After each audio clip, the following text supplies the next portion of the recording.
A very good afternoon, ladies and gentlemen, distinguished guests, and fellow book lovers. Welcome to the much anticipated book launch of the book Why Bharat Matters by none other than Honorable Minister of External Affairs for the Republic of India, Dr. S. Jaishankar. It is an absolute pleasure to have you here, sir, with us today to celebrate this incredible work. Before we begin, let's take a moment to acknowledge some of the organizations and institutions that have supported this event. Mohammed bin Rashid Library, Emirates Literature Foundation, Rupa Publications, and Borders Group UAE. Now, let's go to the heart of the today's event, the authors behind the masterpiece we are celebrating. Honorable Minister needs no introduction. He has more than 4 decades of diplomatic career and has been at the central stage of India's foreign policy as India's High Commissioner to Singapore, India's Ambassador to China, USA, and Czech Republic, then Foreign Secretary, and then now as an External Affairs Minister of India. The book presents a clinical picture of the global landscape, its challenges and complications, as well as the implications for India and the suggested course of action. The book delves deeper into India's foreign policy landscape, emphasizing the country's cultural values and global ambitions, and also explores the significance of India's historical heritage. The book discusses India's evolving role in the global arena, emphasizing the importance of transparent digital realms, resilient supply chains, and strategic economic decisions. Without further ado, I would like to call Honorable Minister of External Affairs of India, Dr. S. Jaishankar, to put forward his remarks on the book. Thank you. I'll do that steady. Yes.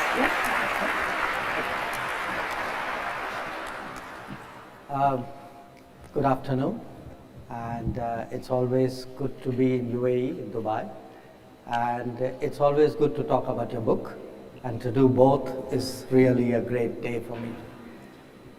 I think what might be useful would be if I explain what was going through my mind, why I wrote the book, what was the message I was trying to convey. Maybe that would be a good starting point for the conversation.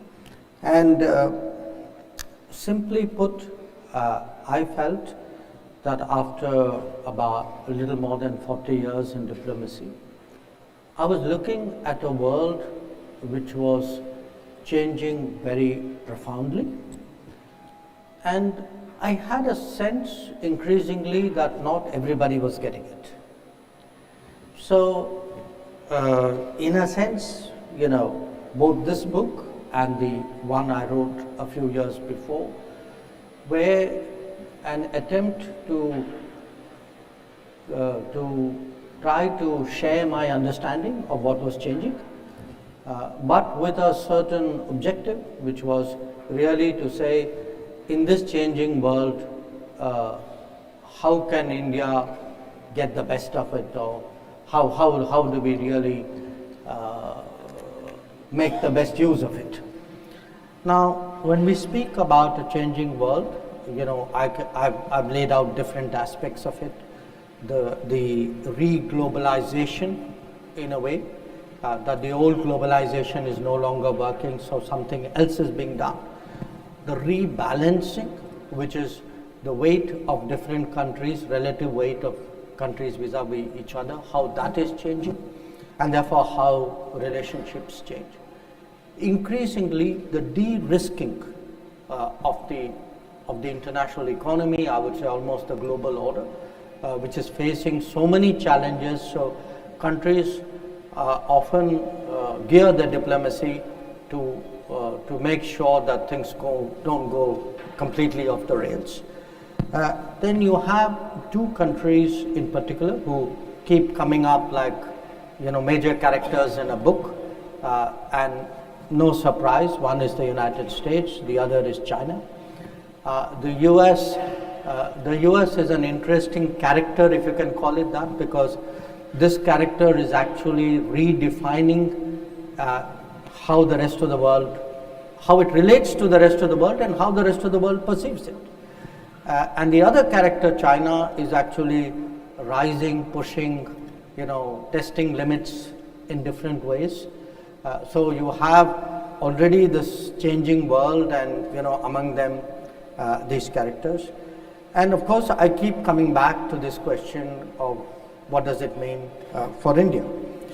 Now, when I speak about changing world, transformation, disruption, there are some obvious examples in front of you all. The COVID is an example. The economic disruptions of an era is an example. The Ukraine conflict, which is still going on, is another. The Middle East, what is going on there.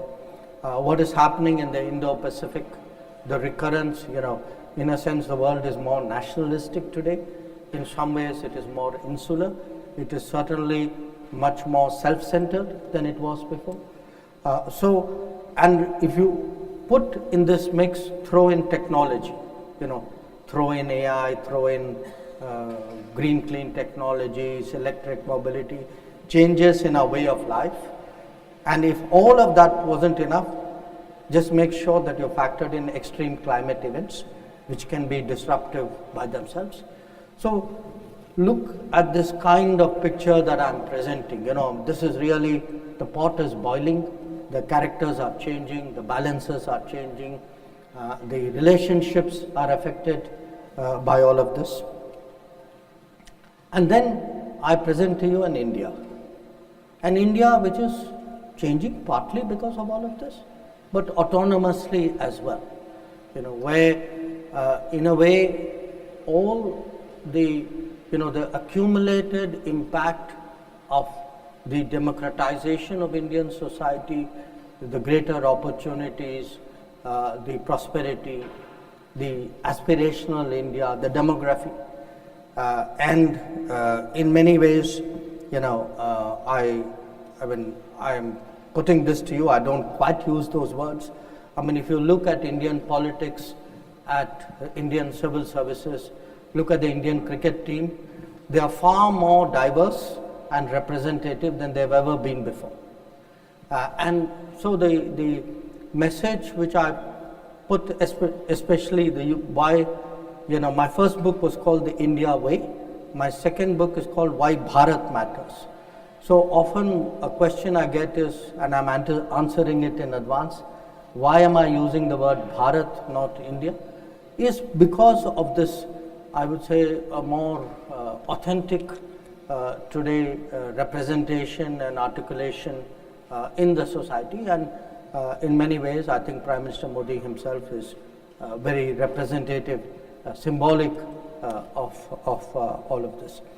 Now, once you have this picture, the message of my book, because it had an intent, the message of my book is that we need to think through the problems and the challenges and the opportunities for ourselves.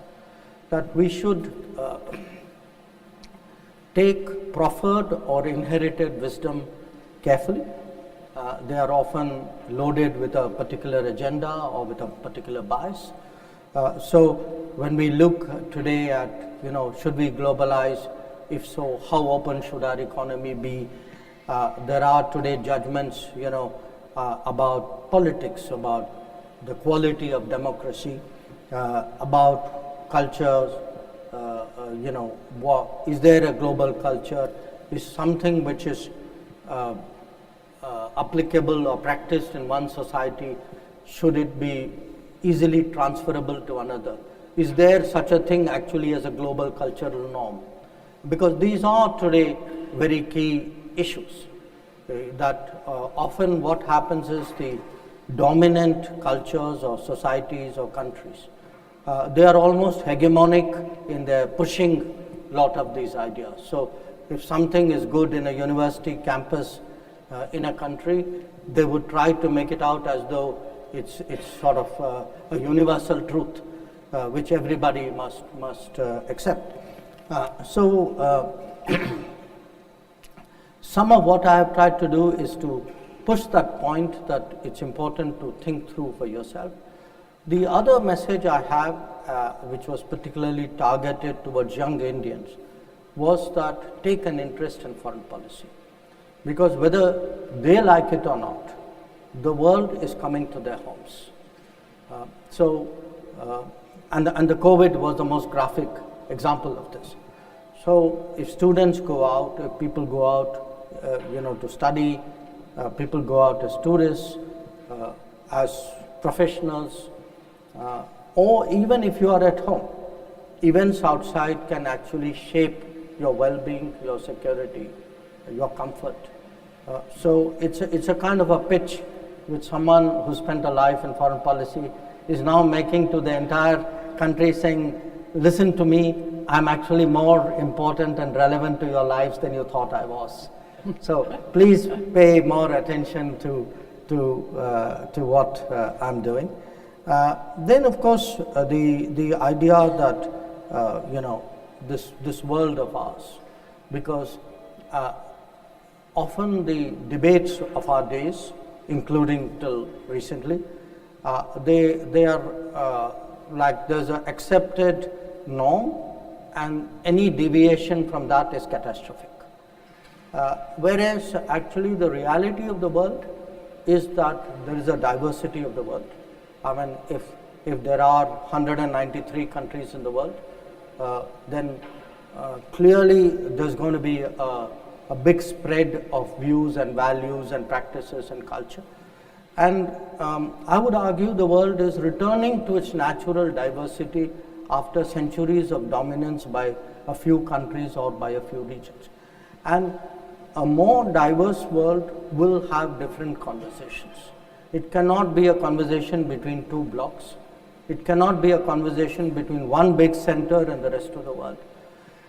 So when people, when I often end up on stages where people say, you got to choose, so you got to choose our choices which somebody else is putting before me and limiting it to something finite.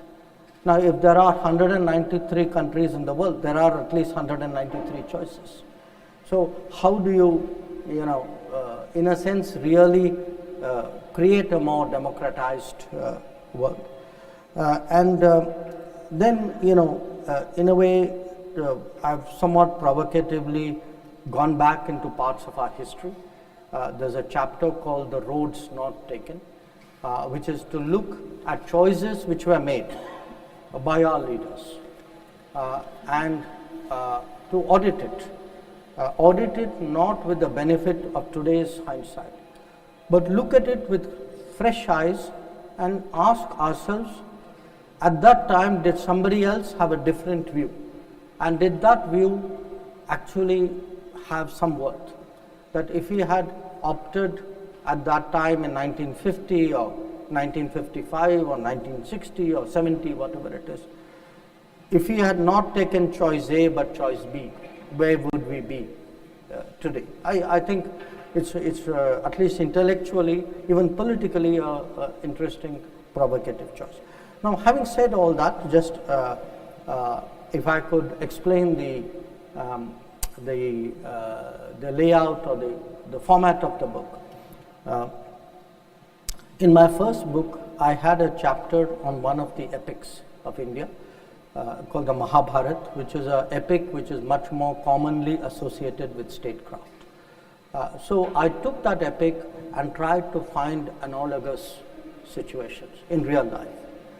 Now, I was, while marketing my first book, I was actually challenged by someone whether I could attempt something similar with another epic, which is the older epic, Ramayana.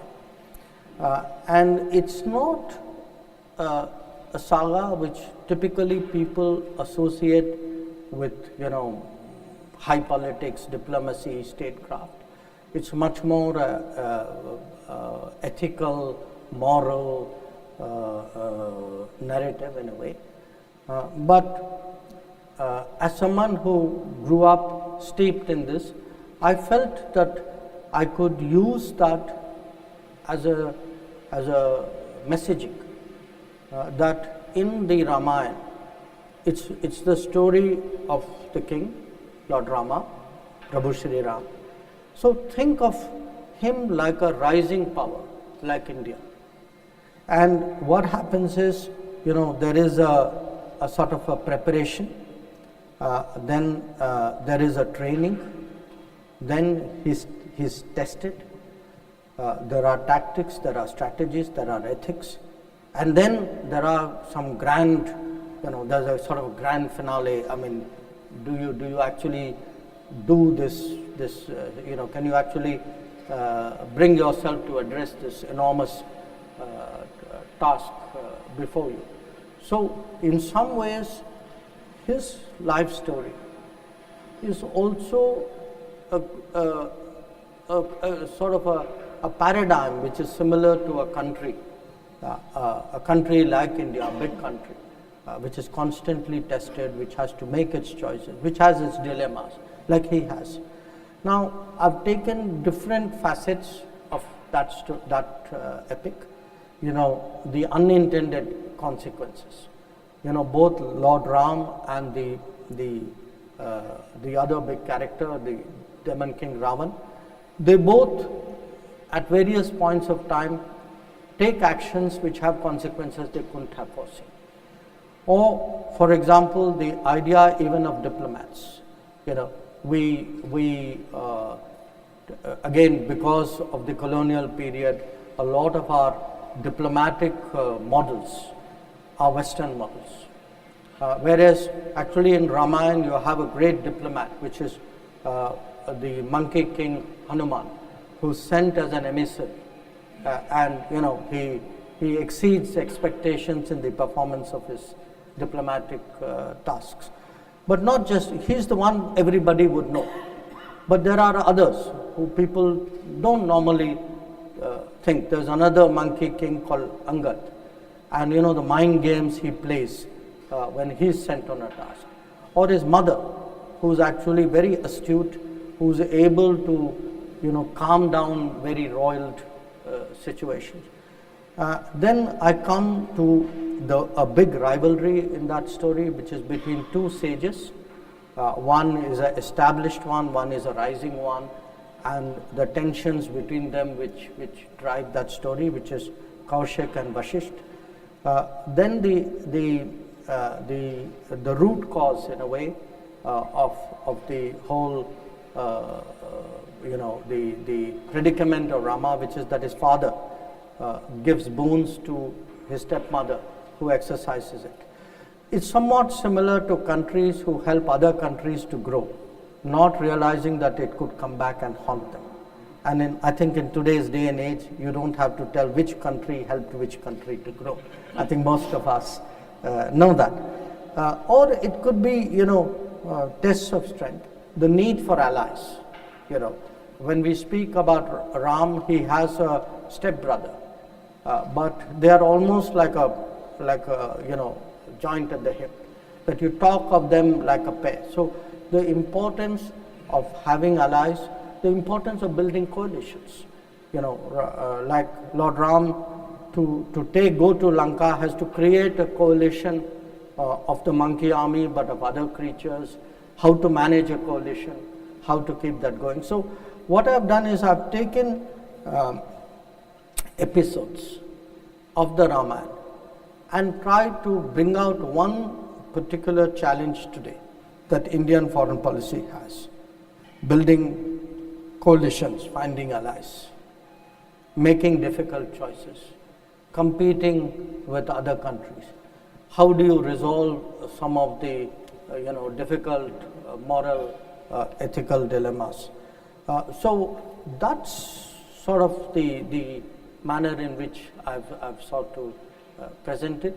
In some ways, you can say I was perhaps indulging myself by doing all of this, but certainly I felt using a historical, cultural, civilizational context, using those analogies and examples today is both a way of communicating, but it's also a way of stirring some awareness, so that people start to think about our own past, in a somewhat different way, start using many of these examples and analogies. And when people do that, I can tell you it gives you great satisfaction.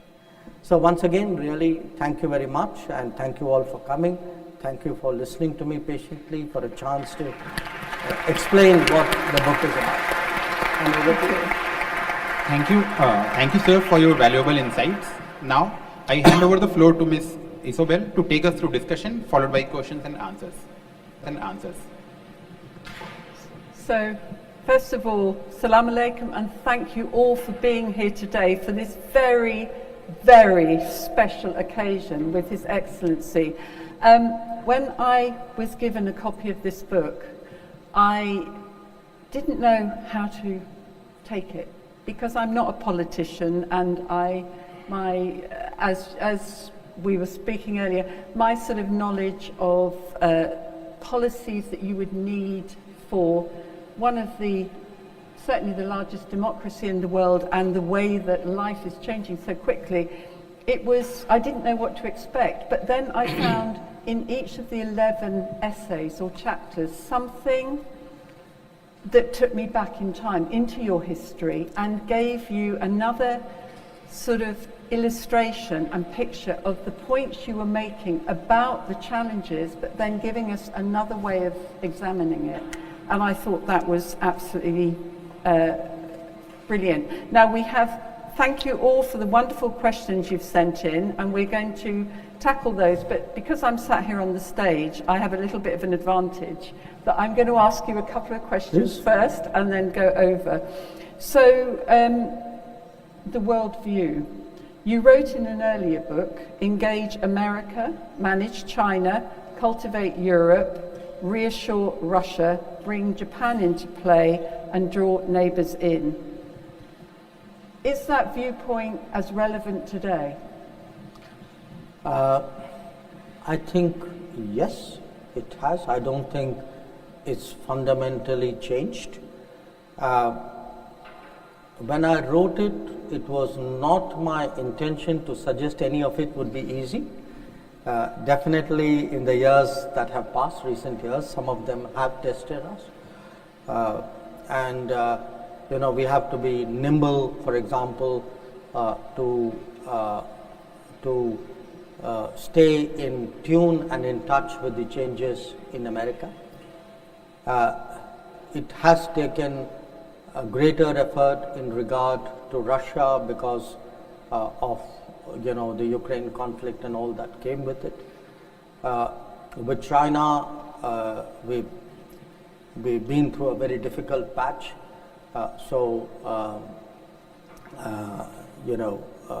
At the time when I wrote the first book, obviously none of us foresaw that, at least the intensity.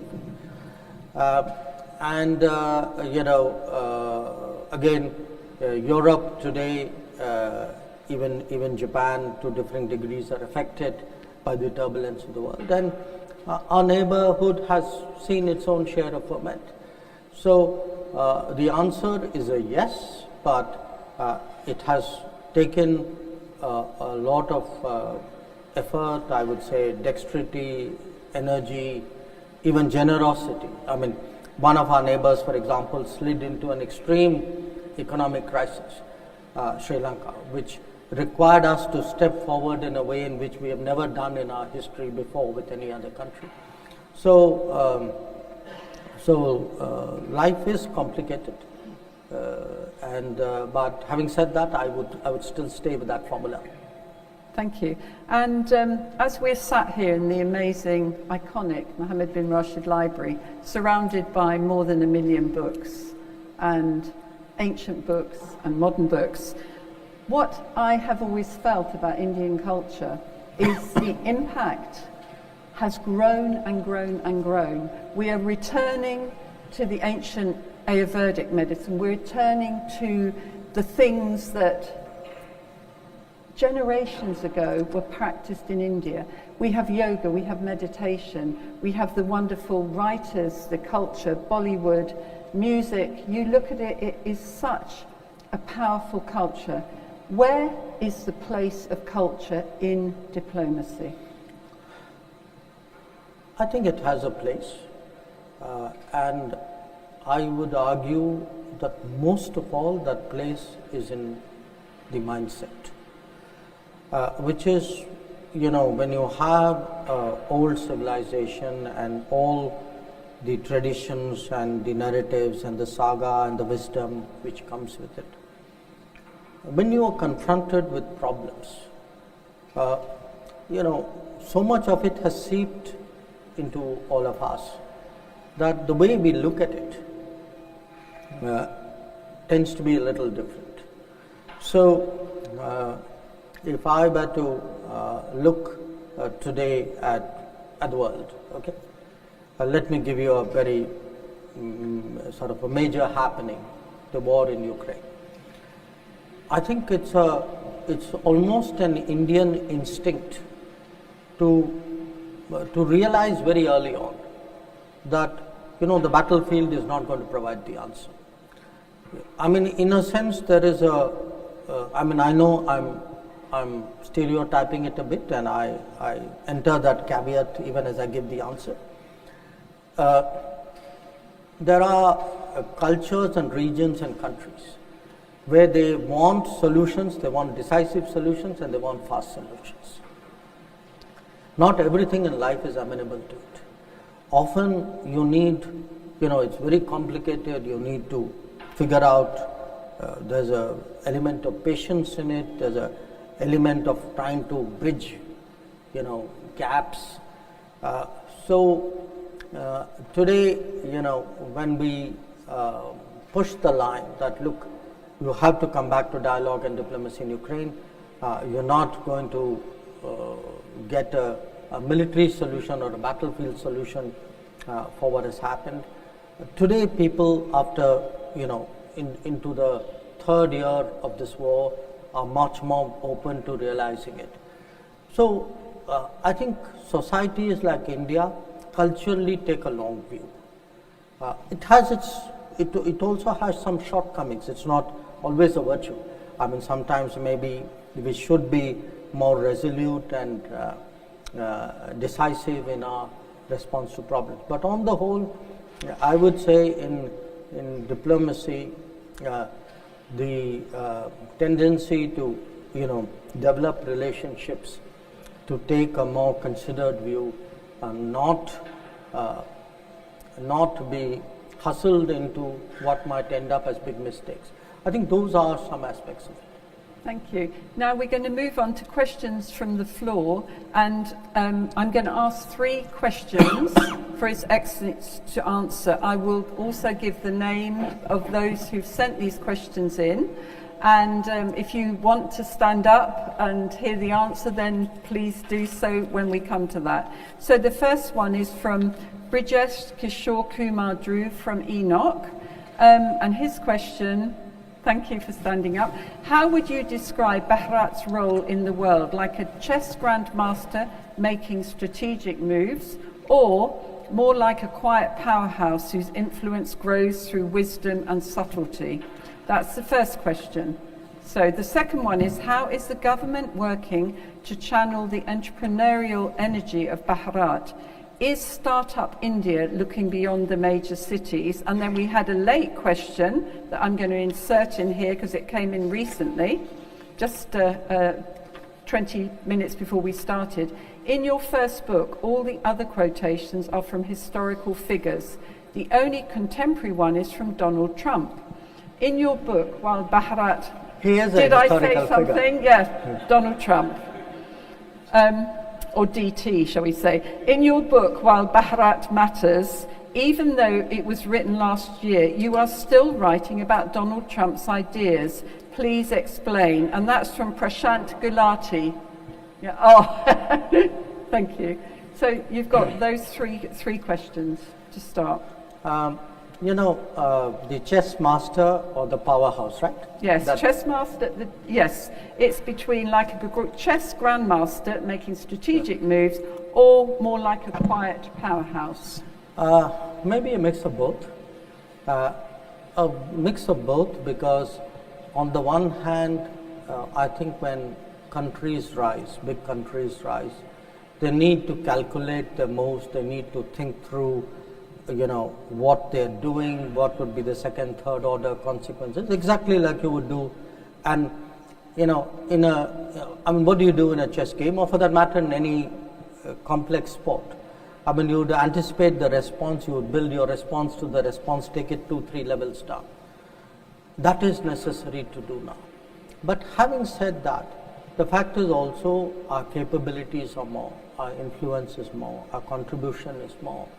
So, and you want to use it without necessarily broadcasting it.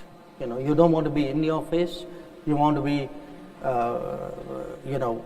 molding people's thinking positively, and yet appearing to do that without being visibly calculating about it. So I think to the extent you are a chess grandmaster who's a quiet powerhouse, I think that sort of generally works for us. Great question. The second question, the startup.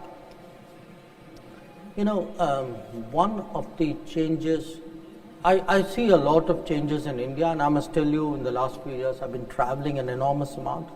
And for me, in fact, the general election campaign we did, was a really an eye-opening experience, simply because as a person who spent a large part of his life outside the country, it gave me a great opportunity to go around. And I'll tell you two changes that I saw. One, which I spoke about, that I see a much more representative India, that in the corners of India, places where, that awareness has reached every place, aspiration has reached every place.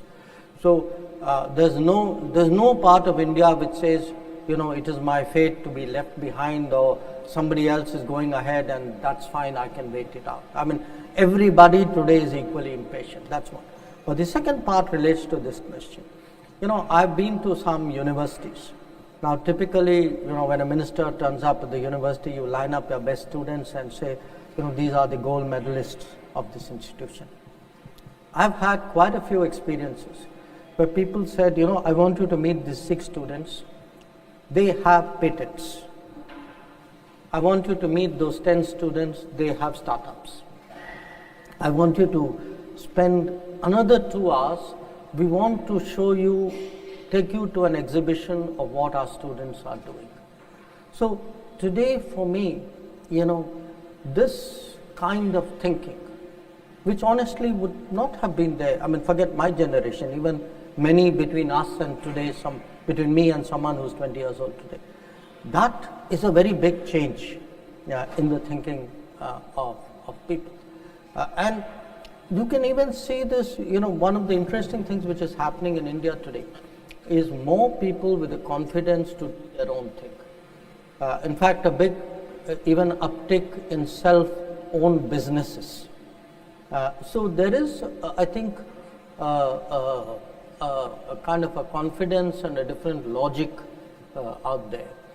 And when I pair that with the embrace of technology that I see in the country, I have actually traveling around the world. I have not seen any society which has embraced digital technology the manner Indians have done. In this one, believe me, I'm not overstating it. We are way ahead of the rest of the world. And when I see that kind of technology embrace paired with this kind of growing self-confidence and the willingness of young people to sort of back themselves up, and the willingness of a government and a prime minister who kind of encourages that, I think that has certainly a very big message for the realization of a developed India.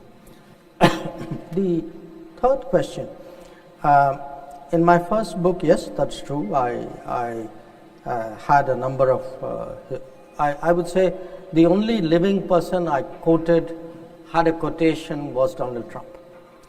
And the reason I did that, I guess, was, and I say this not as a foreign minister, not even as a diplomat, but as someone who studied international relations.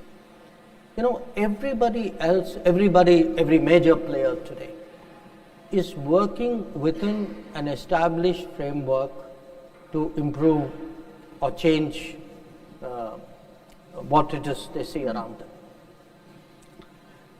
No, there is really nobody of that kind of standing, who's actually looking outside that framework, who's willing to challenge the basic assumptions of that framework, which is certainly worth a look. Now, why does he continue into the second book? He continues into the second book because even though, and just so that you understand it, I wrote the first book 2018-19, okay?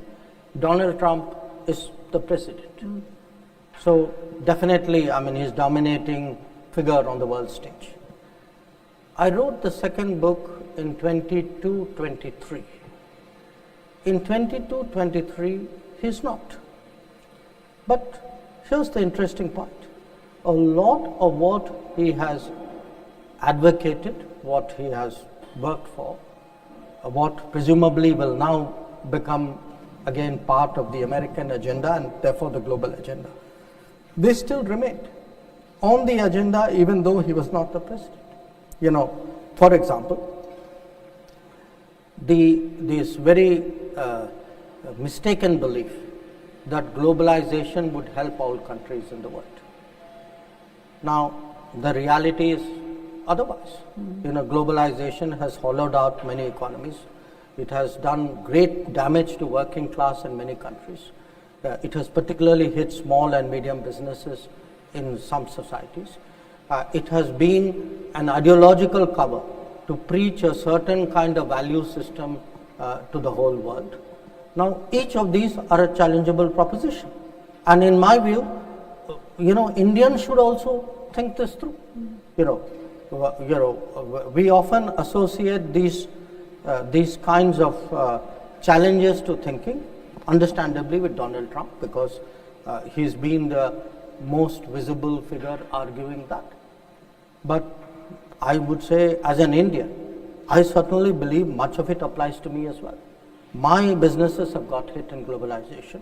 My working class has got hurt during this process. I hear lectures from various gurus, global gurus in the world, about how I should be running my life and how good my democracy is, and it's not. And I see no reason why I should put up with it. So I do think today that he is a person of really quite an exceptional significance. And again, I'm not saying this as a foreign minister.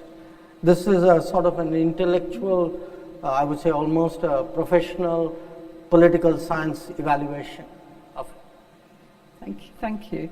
And then the third one was, no, because I've not asked it, that was the third one. So the next three, this is from Manu Jain, the CEO of G42 India. And it is, with the growth of AI and given India's deep technology expertise, how do you see digital diplomacy shaping India's collaboration with countries leading in AI innovation? What do you think India needs to do to become an AI superpower? I add, if you are not already a superpower. Would you like to give me three at a go? Please. Huh? No, oh, would you three? like to? Yeah. You are quite right. Sorry. How is India approaching climate change in its foreign policy, especially in negotiations like COP29, where both developed and developing countries have differing priorities? That's from Sagar Kasar, Axis Bank DIFC. And the third question is, will we see change in India's stance in providing dual citizenship to Indian citizens in the near future? From Raghu Vamsi from Exabeam. The first question about AI and digital diplomacy, I would say that AI probably is the biggest issue, biggest challenge in a way confronting diplomacy, but confronting actually almost pretty much everything in life.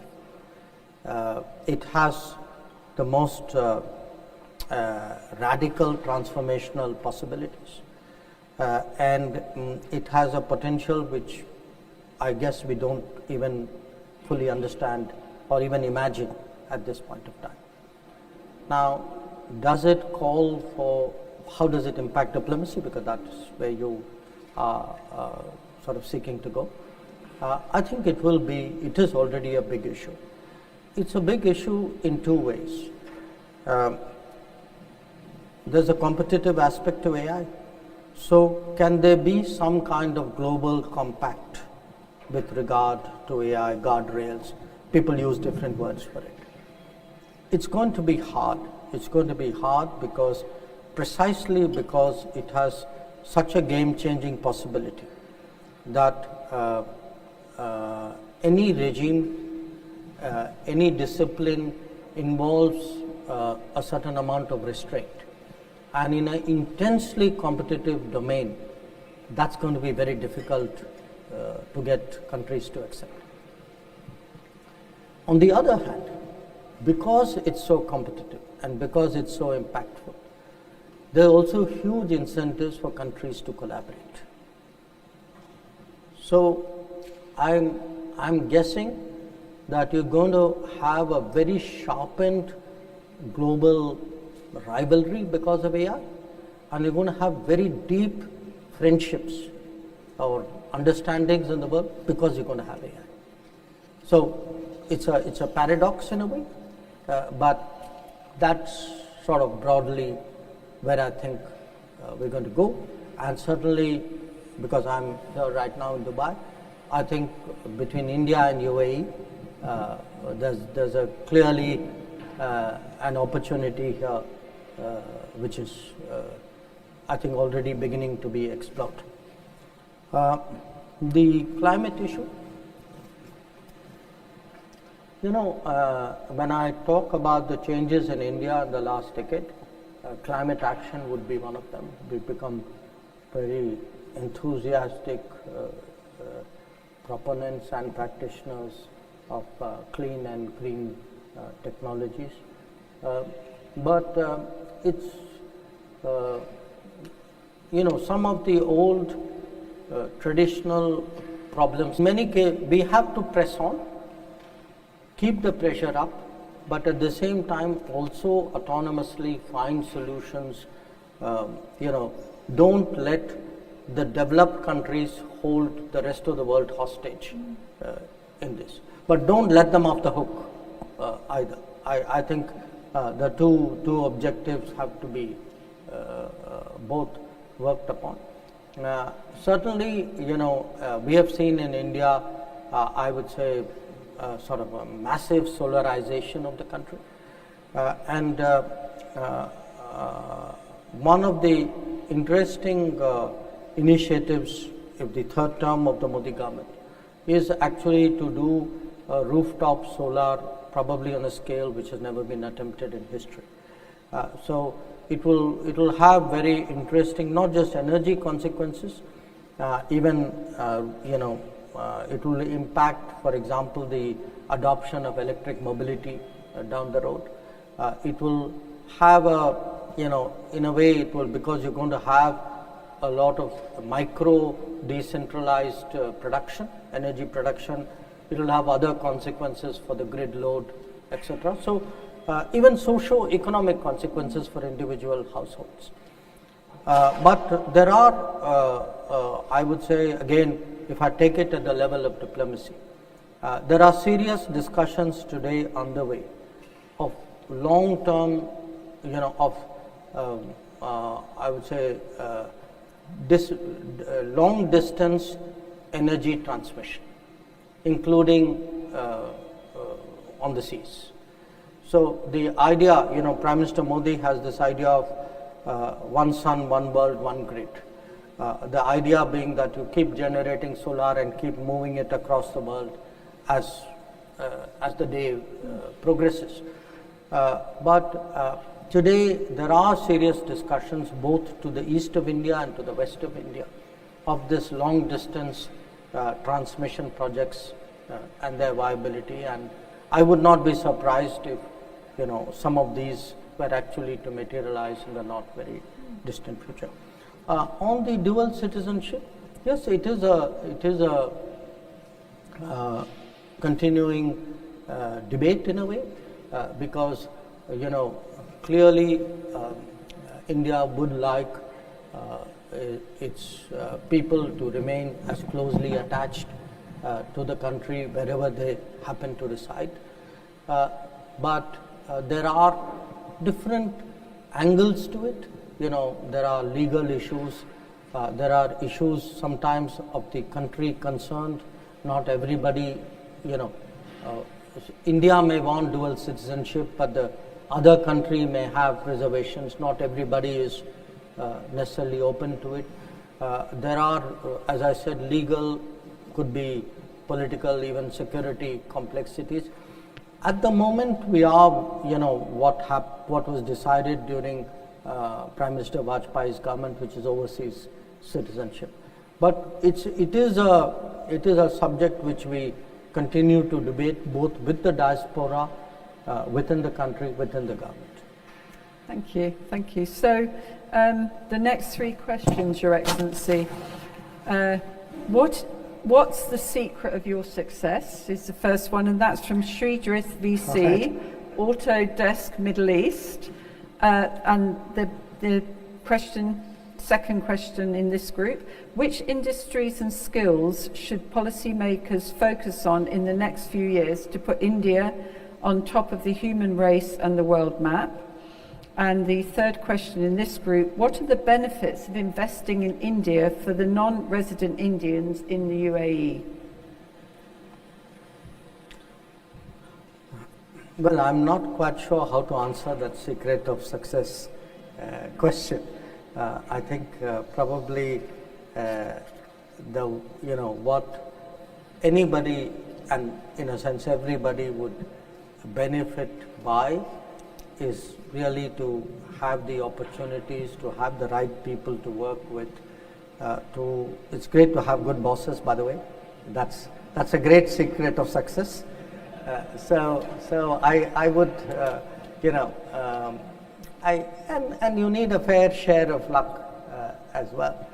But I would say by the grace of God, things have in many ways worked out. I mean, I would have never imagined that I would end up as a minister. So I leave it at that. On the, what are the skills and the, look, we are going to be very intensely immersed in technology. I mean, that is really the change that is coming. But because of that, it doesn't mean that the old activities and the old professions, they don't come to an end. I mean, no transition is abrupt. So there's a kind of a continuum. And what would happen is many of the newer things would seep into what already exists. So if people have been farming, they would today have opportunities, or tomorrow have opportunities to technology which will allow them to do it better. I mean, in India, for example, there's a growing use of nano fertilizers, which is far more effective. And you'd be surprised in how many farms today people use drones as part of agricultural practices. So our challenge today is a lot of countries struggle with adequate demography. Right now we don't. Our challenge is to put that demography to the best possible advantage. And you can do that most of all by preparing them. And there isn't a single preparation. I mean, it starts with, frankly, almost birth or pre-birth. How are they born healthier? How is the weight at birth higher? How is the mother's, how is the early nutrition? How is the postnatal care? From health, how do you get them into education? How do you encourage school retention? As they move into adulthood, what are the opportunities which they have? And, when people read about changes in India, the natural inclination is to focus on that particular message, saying, we're building more bathrooms. we are creating more houses, we are doing better health coverage, all of which is true. But if you start connecting the dots, you see from pre-birth to post-pension, I mean, you are actually almost every part of that life cycle. Somewhere, there are interventions along the way to make this better. But the key would be at the most relevant economic age, productive age. How do you actually make the human potential sort of the best, the most contributive? So today, I would say education, skilling, internships, this is today a huge, and obviously along with that the employment opportunities, because if you skill without a pathway forward, it doesn't work. So in this term, from day one, some of you may remember the finance minister's budget speech, that it's been, there's a very heavy focus, this idea that our greatest resources are human resources, and we are not getting the best out of them. We have to find better ways of preparing them, and I think here this is one area where really those who live outside India can also make contributions in different ways, including by supporting internships and vocational training in India. In terms of investing in India, the third question, I would say right now, this is still an economy which has multiple decades of 7, 8, 9% growth ahead of it. And where, if one looks at the industries of the future, which are going to be much more knowledge economy driven, as I said, much more technology driven, this is the right time to look at India. The rest of the world has started to look at India. Indians living outside India have an inside track into India. They know India better than any foreigner would ever know India. So I would say to you, this is the time to put your money on India. And the next three questions. How does India plan to leverage its G20 presidency to address the technological disparities between developed and developing nations, particularly in areas like digital infrastructure and cybersecurity? That's from Himanshu Jain from the Maths Quotient. And next question. Over the past decade, India-West relations have significantly improved. However, this progress is not reflected in Western media, NGOs and intelligentsia, which often portray India, and particularly its government, with scepticism. How can India move from merely highlighting these issues to actively changing these perceptions within influential Western institutions? And that's from Amarpreet Singh from Up Capita. And then the third question, with Bharat's growth growing internationally, how do you think the country can balance domestic priorities with international expectations and responsibilities? From Nitin Junjehawala from Citibank. Apologies for my pronunciation. Okay. We are, the G20 every year has a rotating host, but it also has a troika, the previous one and the next one. We were the host last year, we are the part of the troika this year. And the current chair, the presidency, is with Brazil. We are headed in the next few days to Brazil for the summit. And we've been very pleased that many of the ideas which were set forth in India's G20 presidency were carried forward in the Brazilian one, and hopefully after that will be South Africa. We expect them to do that as well. Now, on the digital public infrastructure, we pushed it very strongly because we ourselves had a very good experience. We have a track record. So when India speaks about its virtues, I can back it up with very practical examples on the ground. And that makes it credible for the rest of the world.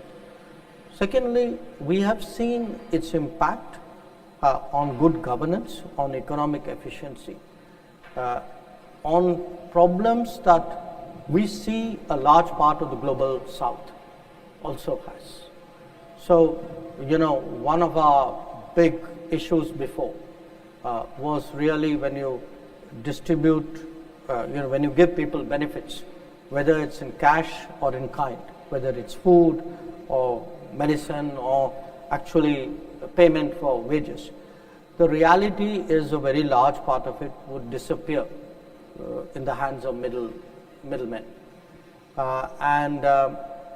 What the digital public infrastructure has done, because it has created that backbone and that mapping and that ability to do the direct transfer, and we got everybody to open a bank account, it's actually had a transformational impact on this whole socio-economic delivery and the benefits delivery. We have seen other countries actually approach companies with Indian companies who've been involved in this exercise to try to get them to come and do something similar or parts of it in their countries. But we are hoping that this is not left to the individual choices of countries, that there is some larger support system, that the World Bank or the multilateral development institutions, or even the philanthropic bodies, to the extent they support all of this. Some of the changes, at least that we've seen in India, would then be visible with others, and that's been frankly quite a mission for us, and we feel it is inching forward, but there's still work to do. The second issue, the West, it goes back to one of the earlier answers I gave. We tend to think of the West in an undifferentiated way. That is not the reality. There is the West and the West. There are parts of the West which certainly, see the changes in India, are objective about it. In many cases, they understand what is a common interest. They have a respect. They're willing to work with us, which is why we have many of the advances which we have with the West. On the other hand, I would say there is an ideological stream which doesn't, which is not necessarily comfortable with some of these changes in India, which feels that the hold that they had, the manner in which they would shape thinking, the dominance almost which they exercised.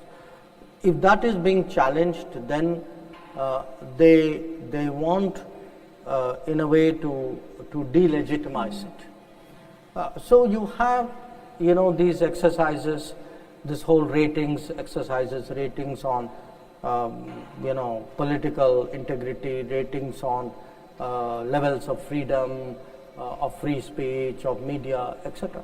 Now, some of them end up with completely bizarre results. I've seen. I remember once seeing a report which said that the press in Afghanistan was freer than the press in India. Oh. So, and even if one looks at, let us say, political freedoms. Now, today we are actually seeing how much self-censorship it is, how much groupthink there is, and how intolerant that groupthink is about any deviation from that groupthink. So censorship doesn't mean a bureaucrat who cuts you off. A much more dangerous form of censorship is actually an establishment coming together and saying, we will not allow anybody who is different from us to actually get a following, get a hearing. That is equally the case. Or the idea that, this, if you take some particular issue, this way, this lifestyle, because I like this lifestyle, you must also adopt this lifestyle.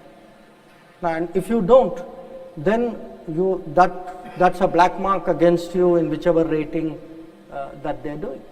So what's one of the interesting things about a globalized world is the domestic arguments are no longer domestic. Okay, this is like you're having a fight in your house, but the entire street is brought into the fight, and the street's fight, by the way, also becomes your fight within the house. So there is this dynamic today between the world and any country. I mean, it's not peculiar to India, but we have been definitely at the receiving end of a lot of this. One, because big changes are taking place, and two, because we are contesting that kind of lecturing and the homilies. And if you push back, there's a reaction to that as well. The third question, domestic and international priorities. Here's an interesting insight for what it is worth. There are many countries in the world today where foreign policy is not popular. When foreign ministers generally meet, which we do from time to time, some part of our discussion is how hard it is to get money to run foreign policy, how difficult the rest of the government is, how the people of that country don't the question often you are asked is, why are you spending our money outside the country? That is today quite pervasive. It's not universal, but it's there. Now, India is a different case, and a large part of the answer is all of you. Because India is globalized, because we have a large diaspora, because the diaspora is so closely linked with India, actually the interest and awareness about the world is growing. So I must also tell you, I said one of the purposes of writing a book was to tell people, please take more interest in foreign policy. Let me tell you, much of that advice has fallen on willing ears. That young people today are far more interested in what is happening in the world than they were 10 years ago or 20 years ago. And within the government, there is an appetite. I mean, if you look today at one example I would give you is these kind of crisis situations. The Houthis are firing at somebody, there's an earthquake in Turkey, there's a landslide somewhere else. Actually, you see India stepping forward more and more. The Sri Lanka example was one example I gave.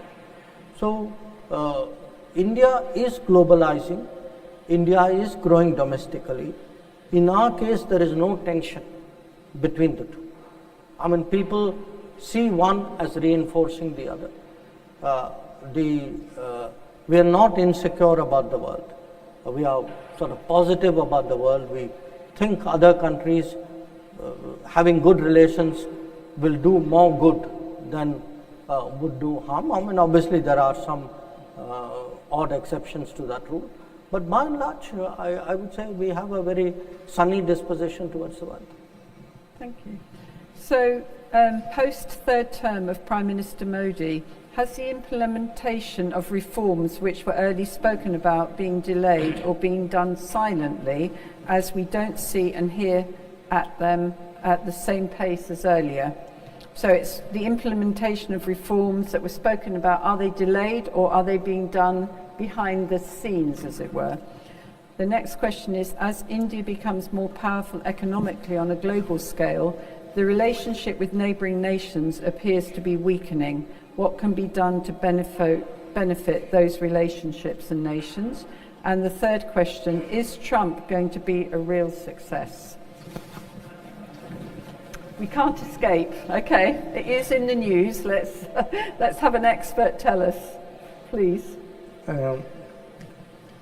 On the reforms, no, I would argue that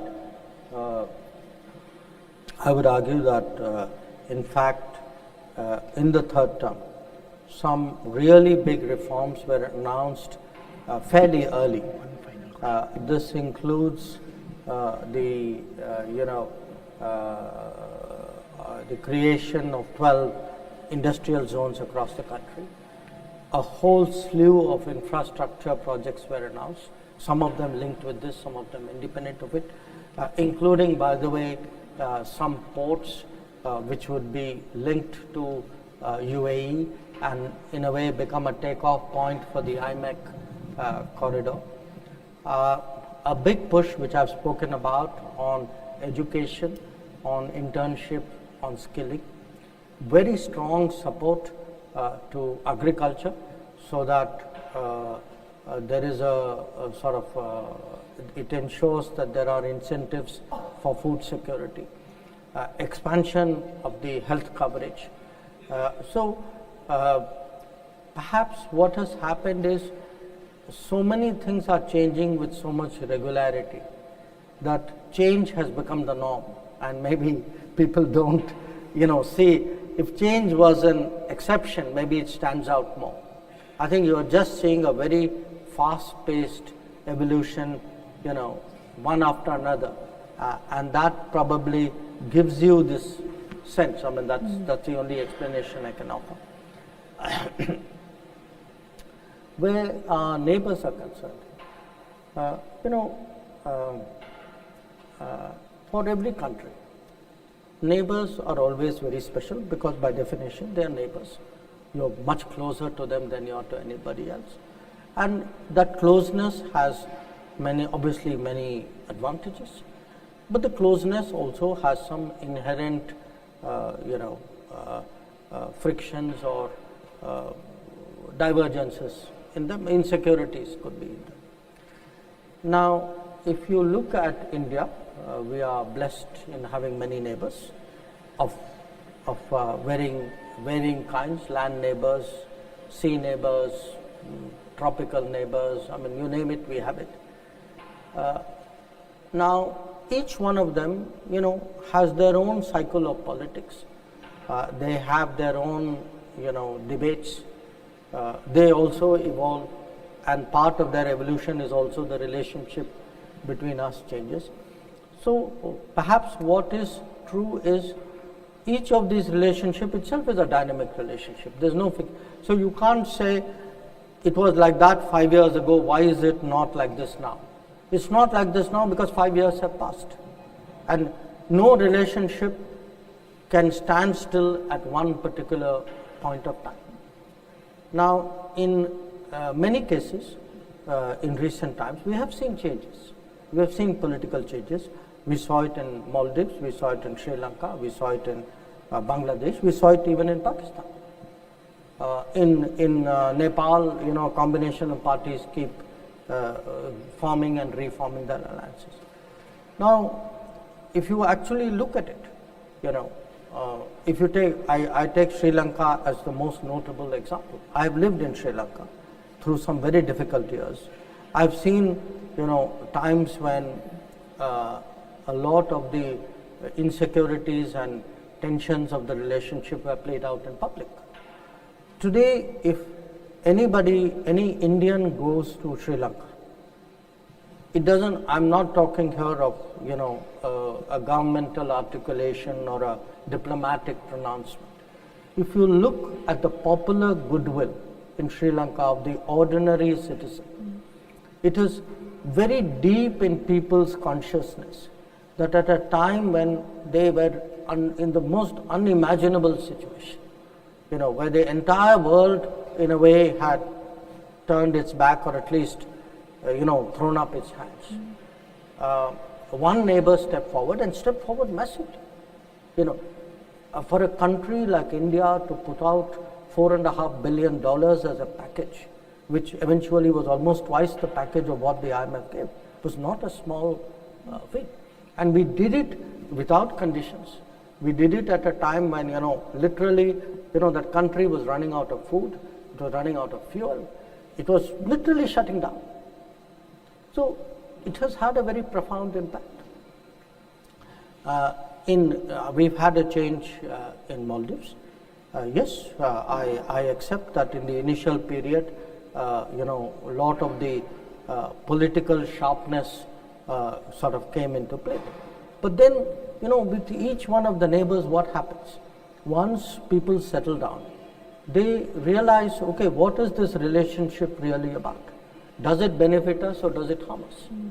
And I think almost always they come to the conclusion that they stand much more to gain. And the reason for that is in the last 10 years, we have consciously pursued what we call a neighborhood first policy, which is being very generous, being very non-reciprocal, being very non-transactional. So each one of our neighbors, during COVID, where did they get their vaccines first from? They got it from us. When Ukraine happened, they all had fuel problems. Where did they get their fuel? They got it from us. When fertilizers were in short supply, where did they get the fertilizer? They got it from us. So, and again, I made a passing reference to climate events. Our part of the world is very afflicted by these events. So, suddenly there's a rice shortage, there's an onion shortage, there's a lentil shortage, or there's a natural disaster. Now, if the sense is, look, here is a country, the biggest country of the region, doing its fair share but willing to go the extra mile for all of us. At the end of the day, we are there for all our neighbors. I think that has been the message. Now, it doesn't mean every relationship would be smooth. It doesn't mean that bad things won't happen. They would. It means we have to work our way through it. We have to reason with them. We have to, get them to understand what is in our collective interest. And this is what tending a relationship is all about. I mean, that's why people like us get to do what we're doing. And your last question, which might be an interesting way of closing the session, I think did you ask me? Is Trump going, this is our last question. We thought we would end on this question as it's very current. Is Trump going to be a real success? Question came from Gautam Veer, Scapa Consultancy. And the questions before were Swati MG from East Data and Gomathi Sitha Rahman from Aragoya Yatra. So those. Well, I'm tempted to ask you define success, because if a person has become the President of the United States twice, I think we'd be right to say he's successful. Yes, yeah. Right? Now, on top of that, if I were to put to you, which I did, saying, look, here's a person with strong ideas who's trying to change the framework of the global order to a point where even when he is not in office, many of his ideas and concepts are still being debated. I mean, I think that's perhaps another yardstick of success. So look, he would be, rather than use that word, I would say, no question, he has been hugely impactful. I think he will continue to be hugely impactful. And I think for anybody in the diplomatic line of work, we are surely in for very interesting times. I concur. Interesting times, and he's been voted in, in a big democracy, and the people have the right to choose who they want to be president. They've voted, and now we wait and see what he's going to deliver. But a huge thank you, Your Excellency, Dr. Jaishankar. Thank you.